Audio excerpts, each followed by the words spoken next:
السلام عليكم soo dhawaada saaxiibayaal maxaa ka taqaanaa daaciga gelgelay qulubta malaayiinka qof waa kuma Dr. Zakir Naik xaguu ku dhashay maqaasan u jiraa goormuu bilaabay dacwadiisa yaa iskale TV-ga Beast TV maxaa loo beegsadaa Dr. Zakir intaasi in ka badan ayaa idiin soo jeedin doonaa YouTube-ka dawanaysid waa Engineer Deqsi anigu waa Engineer Deqsi ku soo dhawaada hadda ku cusubtaan YouTube subscribe saara like share comment dhamaan waa xageena yaraantiisa iyo bilowga dacwadiisa Dr. Zakir Naik Dr. Zakir Abdulkarim Naik wuxuu ku dhashay magaalada Mumbai ee dalka Hindiya sanadkii 18 October 1965 markii uu dhameystay waxbarashadii aasaasiga ahayd wuxuu ku biiray Tobiwala National Medical College kadibna jaamacad Mumbai ayuu ku biiray waxa uu bartay cilmiga caafimaadka iyo qalliinka Dr. Zakir iyo hooyadiisa Dr. Zakir Naik hooyadiisa mar walba waxay jeclayd in wiilkeeda uu noqdo dhakhtarka qalliinka wadnaha ee ugu fiican dunida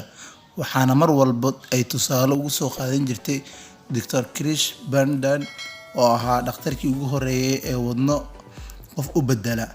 isagana way ka gooneed inuu xaqiijiyo riyadaasi hase yeeshee Dr. Zakir Naik waxa uu dareemayay in qalbigiisu uu sii jeclaanayo faafinta diinta Islaamka iyo howlaha dacwada Dr. Zakir iyo Sheikh Ahmed Deed sanadkii 1987 ayuu Zakir Naik markii ugu horeysay la kulmay Sheikh Ahmed Deed oo ninkii saameynta ugu weyn ku yeeshay noloshiisa waxa uuna horey u daawan jiray muxaadaraadka iyo doodaha uu la yeeshay culimada diimaha kale yaa aasaasay hay'adda IRF sanadkii 1991 ayuu aasaasay hay'adda Islaamka ee loo yaqaano Islamic Research Foundation isaga iyo hay'adiisaba waxay door weyn ka ciyaareen soo celinta sumcadda Islaamka iyo baabi'inta afkaarta qaldan ee dadka aan Islaamka ahayn ay ka haystaan diinta Islaamka sidee ayuu ku bilaaway dacwada sanadkii 1992 ayuu Dr. Zakir Naik jeediyay khudbadii ugu horeysay ee meel fagaara ah ka jeediyo waxaana ciwaankeedu uu ahaa is Quran Allah word oo macnaheedu tahay quraanka hadalkii eeba dhowr mar oo kale ayuu muxaadaro ciwaankaasi ku saabsan soo jeediyay dad aad u fara badan ayaa ku soo islaamay kadib markii uu si cilmiyeysan u qeexay quraanka inuu yahay hadalkii eebe safaradiisa Dr. Zakir Naik wuxuu u safray muxaadarooyin iyo dood diimeed kala qayb galay wadamo fara badan oo ka mid yihiin Mareykanka, Canada, UK, Saudi Arabia, Kuwait, Singapore, Hong Kong, Thailand, Guyana, South America,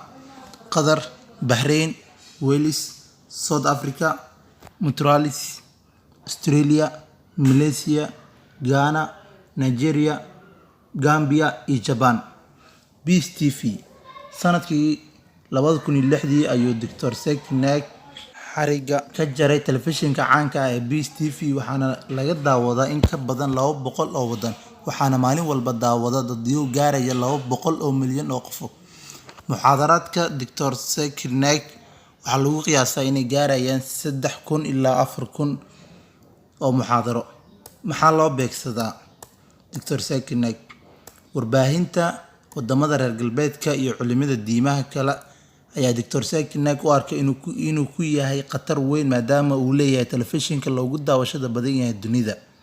ee dhanka diimaha ah waxaana maalin walba qaaradaha dunida ka daawada dad lagu qiyaasay 200 oo milyan oo qof waxa intaas sii dheer waa qofka ugu shacbiyada badan culimada diimaha oo dhan ha ahaado muslim ama diinka la haysto waxa muxaadaraadkiisa qaar si toos ah u dhageysta oo goobta muxaadaraadka yimaada 1 milyan oo qof waa sheekha culimada diimaha oo dhan ugu shacbiyada badan marka laga fiiriyo dadka ku xiran barahooda bulshada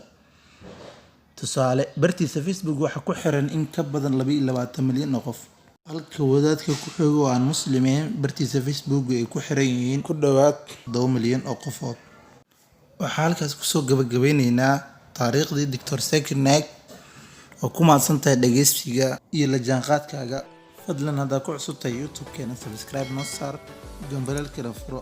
like noo saar sina share gareey si asxaab badan uga faa'iideystaan waxaan idinkaga tagayaa sidaas iyo nabadgelyo wassalaamu calaykum waraxmatullaahi tacaala wabarakaatuh